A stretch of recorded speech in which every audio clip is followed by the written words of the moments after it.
Hello guys, and welcome to this video for a summary of oral ulcers. You guys will see ulcers during your career and they are very important. So first I will talk about the main ones for your clinical support, for your careers, and then we are going to talk about a little bit in more details about more of the diseases that causes ulcers. So let's start with this classification, which is basically the best classification, and then there is the recommended reference, of course, for you guys. And let's understand that an ulcer means that we have an interruption of the epithelial tissue, so it's not healing the epithelial tissue and therefore the oral mucosa. And then we have exposure of the underlying connective tissue, all right? The connective tissue is yellowish, and that's why the ulcers, they have this light color, sometimes yellowish, sometimes a little bit more whitish, depending on the thickness and on the extension of the ulcer or the ulcerated lesion. So let's see this classification, very easy and very important for you guys. But if you guys didn't see the video of white lesions, please go back to the video of white lesions. You might want to see even before this one, because some diseases are actually the same. For example, lichen planus is a white lesion that can cause ulcers as well, right? Squamous cell carcinoma as well, it can have white areas and then ulcerated areas. So that's why it's important also for you guys to take a look at the video of white lesions. I will add the link on the top right corner of this screen. Okay, it will show up at some point. We have the immune-related ulcers. The aphthous ulcer is very common. Don't forget that we showed the video about laser, and I'm going to show also here in this video a little bit of the treatment of those ulcers with a laser, with the Gemini from Ultradent. We're going to talk about this very soon. But they are symmetric, they are round, and they are painful, okay? So most of these ulcers are painful unless they are neoplastic, like squamous cell carcinoma. So that's a first tip for you guys, which is very important. So aphthous ulcer, painful, round, symmetric, and you guys are seeing erythema surrounding the ulcer. So we have this reddish area surrounding the ulcer. That's also very common for aphthous ulcer.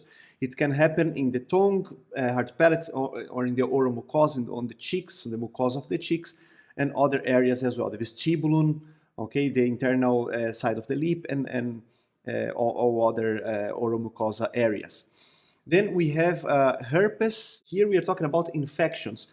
Virus can cause ulcers, bacteria can cause ulcers, and even fungal infections can cause ulcers. But the main one here is for sure the herpes. The most common one is herpes for sure. We have the HSV, the human simplex virus, type 1 and type 2 as the main ones. And they can cause those ulcers depending on the immune system of the patient. So if the patient is immunocompromised, then we have recurrence, especially in oral mucosa. Okay, so especially out of the skin. That's very common. So you guys are seeing that here we have coalescing ulcers. So they start as bubbles or blisters, and then they are coalescing, and then we have the ulcers. It's very common on the lip, on the corner of the lip, and then oral mucosa in general. That's why you guys will do your very nice clinical intraoral and extraoral examinations for every single patient, okay? Because you need to detect, and then the history of the patient. Probably the patient had herpes before. Usually the patients, they know that, and then herpes, we have recurrence. You know, that's what happens, and the virus is still there. So by the history, you already detects the issue. All right. Now we have traumatic ulcers, and then especially patient using prosthesis or a removable denture after an extraction. For example, if the removable denture is not adjusted, then you might have a failing healing of this area, and therefore we can have also a traumatic ulcer. Even by physical stimulation like heat, for example, or by the physical trauma itself. So all those physical factors can cause trauma, and therefore we might have an ulcer, okay? So pay attention for edentulous spans to areas that prostheses are adapted. If it's a complete denture patient, the hard palates, so you guys will pay attention to those special aspects of patients that can lead to traumatic ulcers, all right? So here in this case, it was a patient, the picture in the middle, that of course there was a flap, there was a graft, and then due to a prosthesis, a removable prosthesis, then we have actually the presence of this failing healing area, okay? And then, of course, there was an extraction as well in the area, but there was also a flap, and then that's basically what's happening. You know that there was a flap because the flap was the same to place the dental implant of the other side, right? Of the other side of this second premolar. All right. Then all those ulcers are usually painful, but don't forget that this is really important. Take a look at this, guys.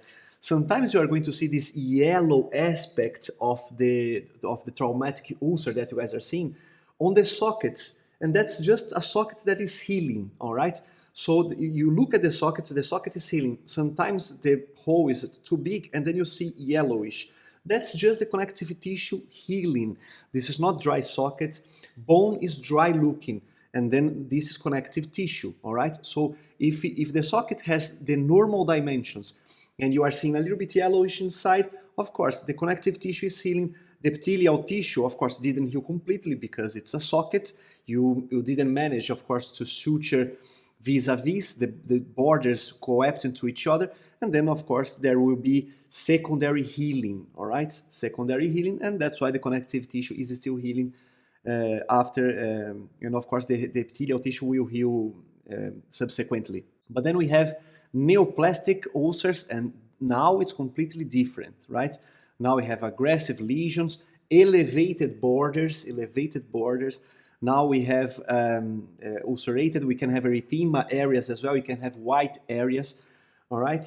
Usually you have a mass, and this mass is hard. We are talking about squamous cell carcinoma, of course. And they can happen very commonly in the tongue, lateral border of the tongue, for example, but they can happen in other areas of the mucosa. Usually the areas that we have a little bit less trauma, okay? So it's this case, for example, it was in an area of the cheeks close to the dentition, but it was actually misleading because this was a case of squamous cell carcinoma and the biopsy detected the lesion, all right?